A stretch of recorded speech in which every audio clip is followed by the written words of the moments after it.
Okay, welcome back to part 2, episode 2, in fact, of my games I played in 2025. Let's dive straight back in. So, next on my list, Red Dead Redemption 1, PS5 edition, solo, single player game, normal difficulty, completed in December, so this is like fresh memories for me. Story time average around 18 hours. I took around 20 hours because I tend to get distracted with, things that pop up, NPCs, world activities. So I would lose some time through that. Story tier for me, S plus. This is peak of the mountain story in terms of video game narrative. Like, I adore this game more than I could ever put into words.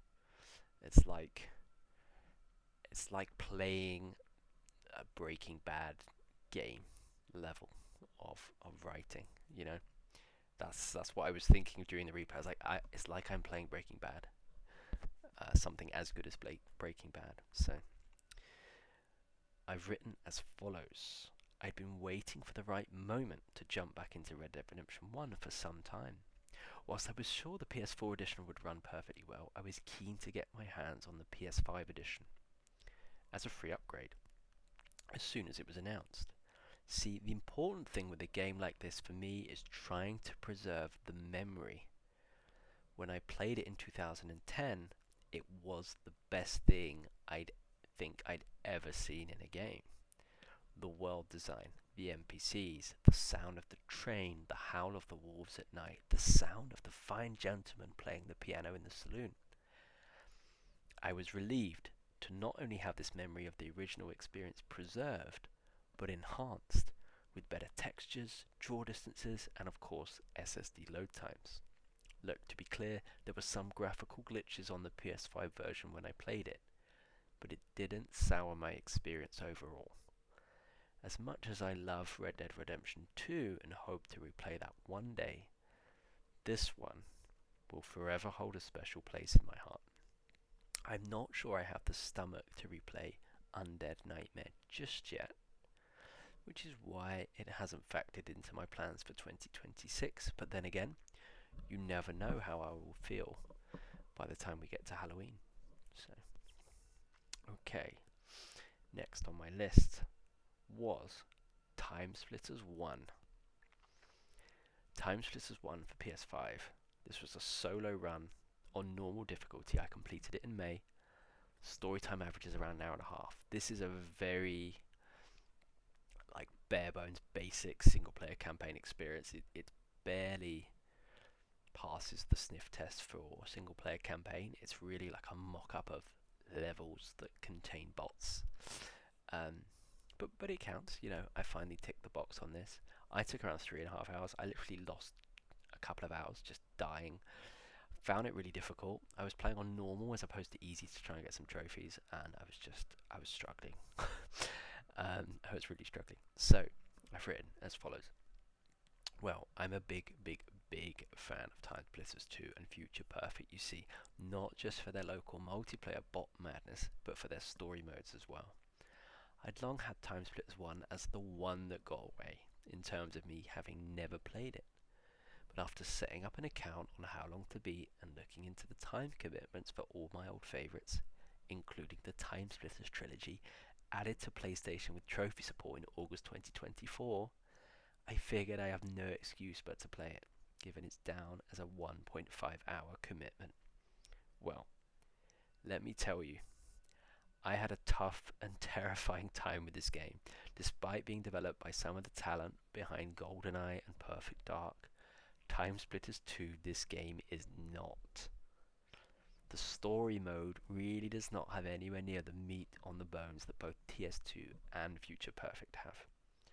I give it a plus just because it's Time Splitters. I'm glad I played it, but I will struggle to get excited about returning to it in the same way I get excited at the thought of replaying Time Splitters 2 and Future Perfect. Okay, next and most recent on my list. This was a very recent completion on New Year's Eve. Warhammer 40k Space Marine 2 for PS5. This was a solo run, normal difficulty, completed it in December. Average story time's around 9.5 hours. I managed to do it in around 8 hours, according to my tracking. Story tier, I'm giving it an A+. First playthrough was a yes. I've written as follows. Warhammer has long been on my list of fantasy universes to get my teeth into somewhere, somehow. I'll be honest, I feel like my fantasy interests have been quite well fed by the likes of The Lord of the Rings and Game of Thrones over the years, and so my thirst for a new pure orcs and elves fantasy has cooled somewhat. That being said, my thirst for new science fiction never seems to yield. Despite being well fed by the likes of Halo, Destiny and the like, I still feel like I'm always open to exploring new universes. Other than the fine gentleman in this server, speaking about my Discord server, I have a friend who over the years makes no secret about his appreciation for Warhammer 40k. I believe he holds Space Marine 1, Bolt Gun and Kill Team in high regard. That's a friend of mine, and so I've sort of long held this maybe feeling about it. Well, here I am, like a viper, I have struck. I have finally dipped my toe into 40k, and I must admit I'm feeling a bit nervous. Nervous because I sort of want to keep going down this rabbit hole, and I don't know where it might lead.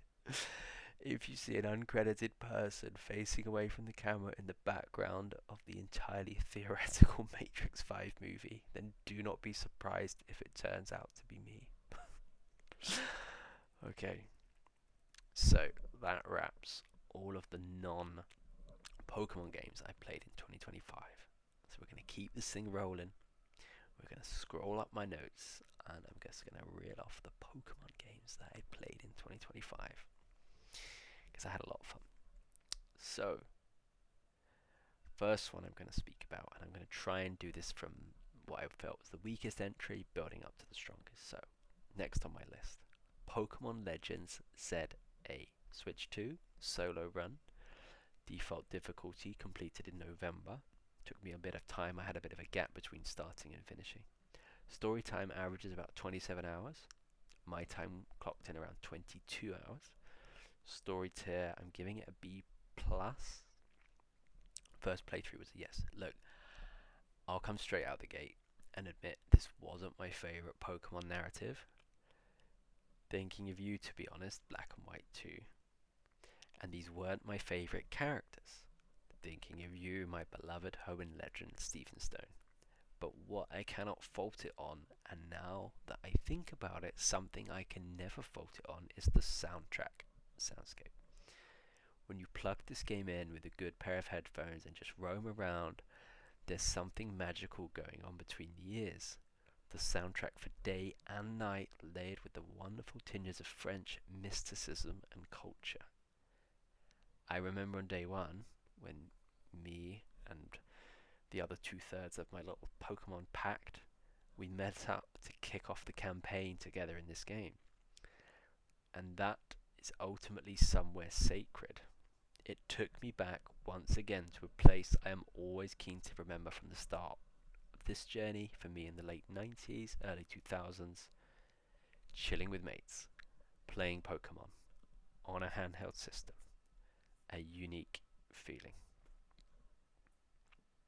Okay, next on my list for Pokemon, we're gonna go with, it's Pokemon Unbound.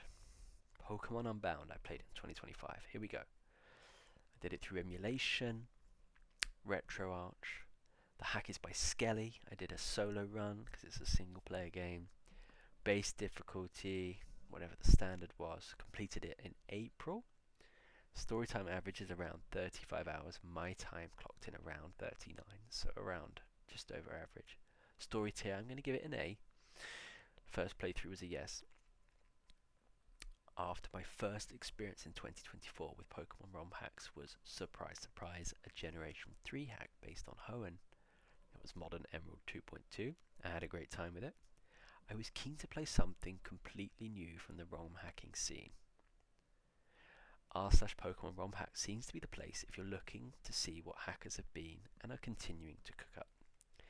Unbound is regularly mentioned as the number one thing to play. Well, to be honest, I don't remember much from the storyline itself, but I do remember snippets here or there with the dialogue landing quite strong. Overall, it's the design of the game world, somewhere like a hybrid Gen 4 5 game on a Gen 3 engine. It felt quite unique. It's a wonderfully crafted game, that is for sure, but I'm not ashamed to admit I did resort to YouTube for the odd puzzle and figuring out where to go. I didn't always feel it was clear on what I needed to do next, which is why, despite its beauty, I'm keeping it ranked below both of the other Pokemon games that I'm about to talk about.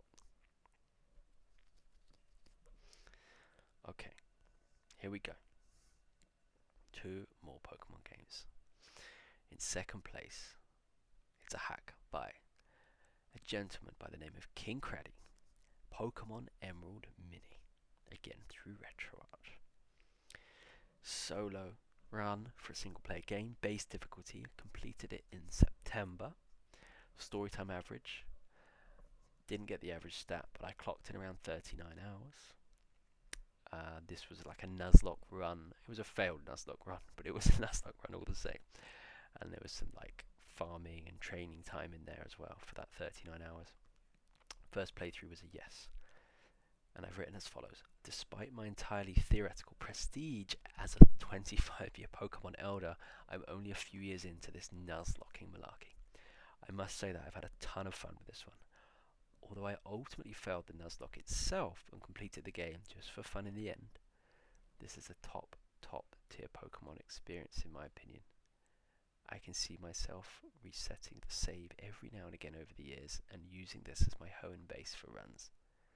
It's been redesigned in a way that can allow you to sprint through all the towns, gyms and routes much quicker than the normal game. I think my time was racked up leaning into the Nuzlocke element and trying to grind up multiple backup Pokemon in my boxes, but still, it's always a fun way to pass the time for me. To say that I'm looking forward to his Ruby 2 hack with a new storyline due sometime in 2026 is an understatement. I believe they've confirmed to be working on a Sapphire 2 after that as well, which I believe is still correct.